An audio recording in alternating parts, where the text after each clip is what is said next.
painting, Americans are very suspicious of paintings.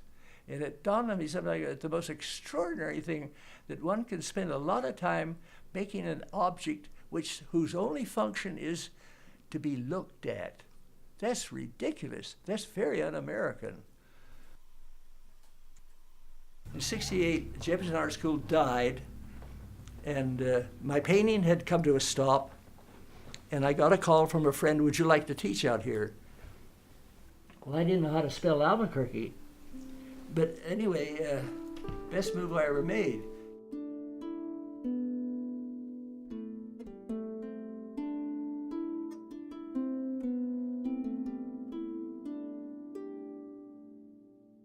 I came from a very strange family, but I realized we never sat down and had a conversation.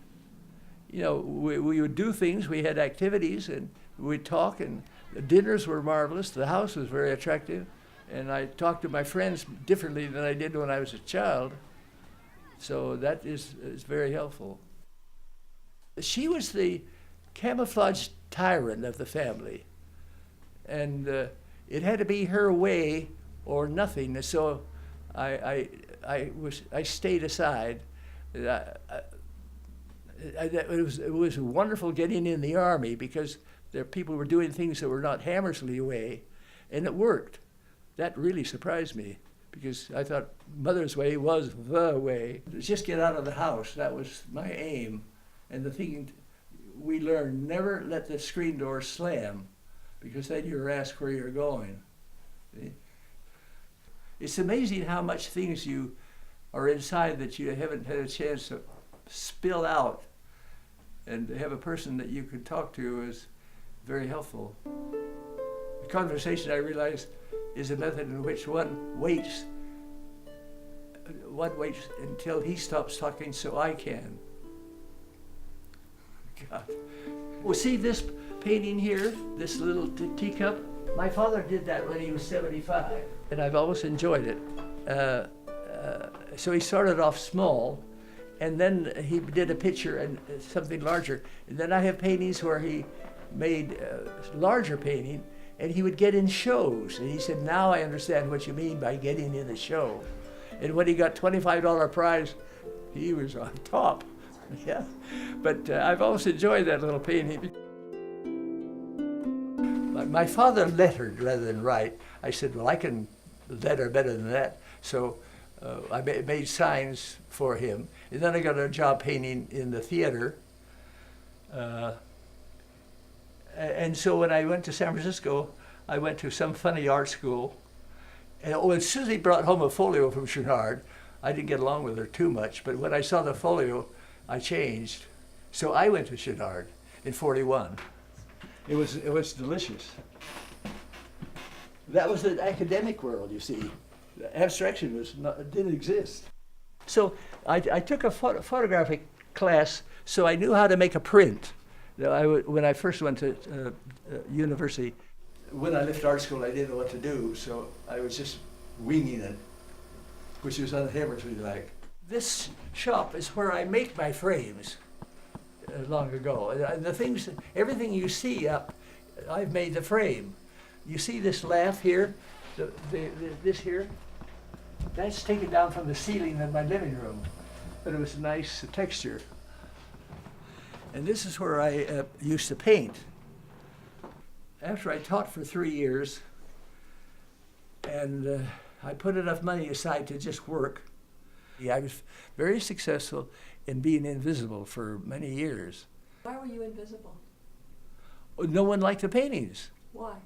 Oh, because it's very difficult, hard-edge paintings. See, people who were used to seeing a portrait of a man or a landscape, and then they give shapes, it's like they're being cheated. Oh, that was ridiculous. But I was so astonished what you can put down a shape and they just lie there. And then you make a movement and it comes alive. I never quite understood that, but it's marvelous. The shapes have attitudes, and the painting just clicks. It's just unbelievable. It's marvelous. I had a small canvas. I was going to do a portrait, and I would divide it in threes. And I was going to start the portrait, but that would look nice if that were blue. But no, I was going to do a portrait. But I mean, I didn't want to waste canvas. You see, I was very particular about money. But anyway, I did the whole thing, one rectangle after another, without thinking. And I burst out laughing. I said, my God, this is marvelous. So that started the hunch painting. I see a canvas a certain size, and I can see a shape there. I squeeze the paint on the palette knife and apply the paint until I got the shape I liked. So I'd look at the shape in the canvas, and they felt good. So I'd wait until it created a brother, and then I put him in, and then there was no reaction, so I put it away. And so that taught me faith. And I would have 14 canvases leaning against the wall that I'd been working on. I rented a small room over a garage, and so one morning I'd come in and turn it around, no reaction. And I turned all 14 around, and there was no reaction, so I went home. Doing nothing is a painting principle. If it doesn't come, don't do it. I never made mistakes, never changed things. It was unbelievable. You could see some of the paintings that are related, and then this one has nothing to do with anything. So I leave myself open to these things. Like I inherited a lot of stretcher bars. Someone asked me, why the square? Well, this friend had given me a lot of stretcher bars. He'd left art school. So I put the canvas down to get all the most paintings I could get out of that canvas. And then when that was exhausted, I went to the square. There was a lumberyard I would visit, their trash can, and they were throwing out some paintings like 12 inches square, 8 inches square. And I came home with these pieces of wood, and it dawned on me, after I'd seen a Da Vinci show in Santa Barbara called Leonardo Visits Da Vinci, and there was his contemporaries, and then this small drawing of a man with drapery. And to look at it, you'd get close. The minute I got close, I realized it was the size of my face. So there's paintings that you can comfortably hold. There's paintings the size of you, and then there's small paintings the size of your hand. That really surprised me, but I would have ideas, and I'd project it on a blank canvas that was large. It didn't feel right, but the small painting, it clicked. Oh, I was so surprised. That was wonderful. When you come in, there's my supply of small geometric paintings that I have left. See that painting in the far, that was a hunch painting. Now see, I may see a red triangle, and I'd put that in, and I'd wait, another piece would come in, and until the piece after piece would come in. And you see, I didn't want to spend time mixing the colors, so I had all these colors. I had 75 more than there. And that was delicious. I didn't have to do anything. The impulse was here, and I applied it a few minutes later. And that was lovely. I would paint by squeezing the color from the tube on a palette knife and applying it to the paper. No drawing, no nothing.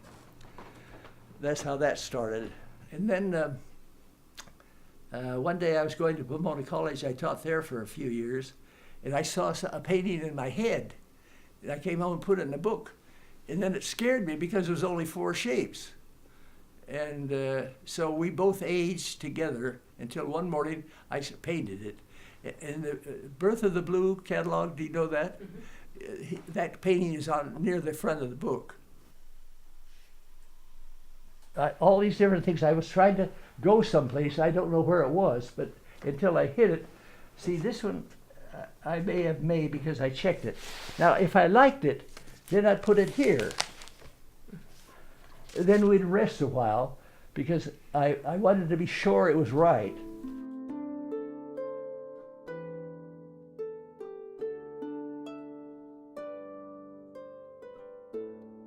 Now, after that, I had a title to things.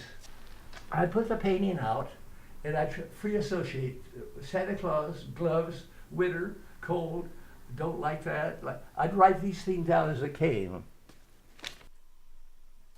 I was thinking of my mother, who didn't like these paintings, but if I give her the yin-yang symbol, I made one something like that, and I called it Next is Now. So the person that would like the painting, they'd look at the title, and then they would see it do the same thing in the painting. So it kind of opened their eyes, and I would feel better.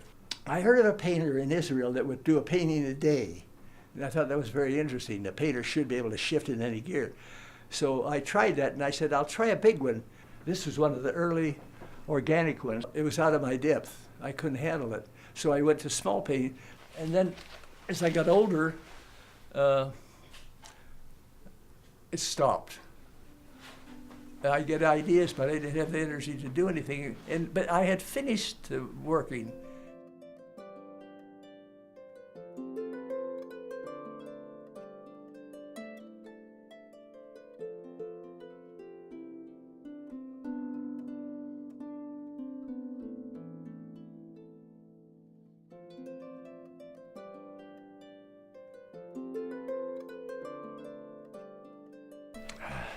I'm on IV now. I had an operation on an infected shoulder, and I'm looking forward to having that gone so I can feel more like Hammersley. I don't know who I feel like now, but it's someone else.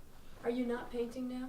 Oh, no. You're not painting? No, not for some years. But what about, you're not doing any drawings or anything? No. None? No. None. It's like a dessert. Nothing is dessert. High school and college, you were directed to some legitimate occupation, like a doctor or a plumber or something that's tangible. There's a great pleasure in making something that rings right. When you walk outside, what do you see? With whatsoever around me. People are running or walking and they're listening to music. That doesn't make sense. You're going to listen to music or you're going to run. And when you run, I mean, you're pushing air aside, and then you have a continual new vision, all these things around you. And that is very exciting. I mean, if you let yourself alone, and then you can turn around and walk, and it's a form of meditation. You just think out things. I mean, you can do anything when you walk. I'm very good at lying down. If I let myself alone, then things come, and that's very helpful. Blank spaces are so important. And then I like to think, if I make something that pleases me, I like to think it has some relationship to anyone who looks at it. He'll see Next Is Now, or he'll see Foxtrot. There's no people dancing, but those paintings make you think of a dance. The base reason for doing a lot of those things is to shock Mother. It's to shock the establishment. Freedom is individuality. Painting is gone. Painting is you very seldom see painting. We're all merchants. We're all merchants. But I'm very aware of things that are alive. I just see things that feel good, and I know I'm being added to.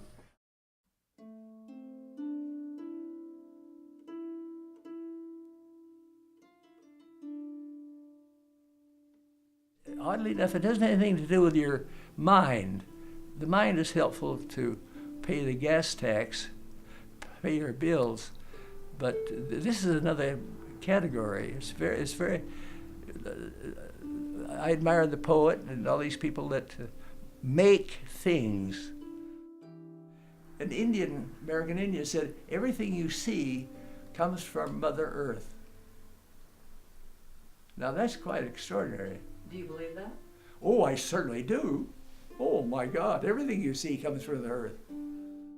Oh, I see it on the canvas. And then if I put something what I see, and that effort in the canvas feels the same, feels good, then I can add something and it still feels good, but it's a little bit more complicated. And then I know when the last shape comes in. It's just remarkable. It's remarkable. We're all different. And then we're the same thing in a way. Because there's a common language we understand. If the impulse comes to do something, then I find myself doing it.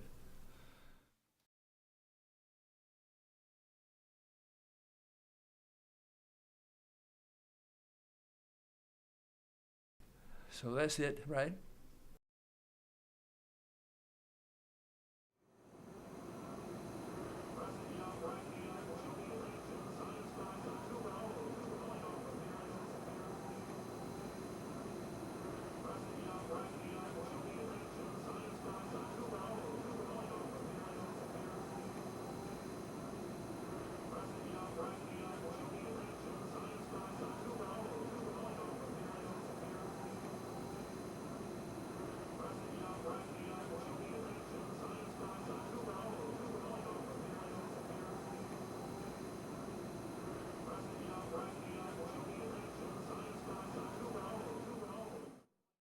Goodbye.